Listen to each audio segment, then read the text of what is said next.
ഐസേ mummy ചോദിക്കുന്നതിൻ്റെ English പേര് പറയോ? ഇങ്ങോട്ട് നോക്കിക്കേ. എടോ കായത്തിന് എന്തോ ഇംഗ്ലീഷ്? കായം.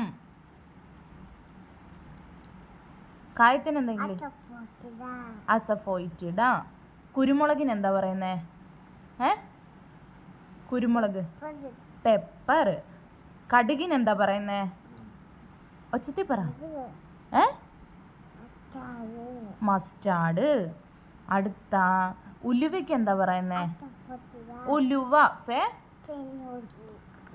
ഫെനുഗ്രീക്ക്. പഞ്ചസാരക്ക് എന്താ പറയുന്നേ? എടേ പഞ്ചസാരക്ക് എന്താ പറയുന്നേ?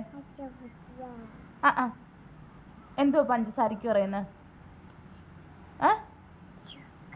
ഒച്ചത്തി പറ. ഷുഗർ. ഉപ്പിനെന്താ പറയുന്നേ? ഉപ്പിനെന്താ? സാൾട്ട്. ഓക്കെ, ടാറ്റ പറ.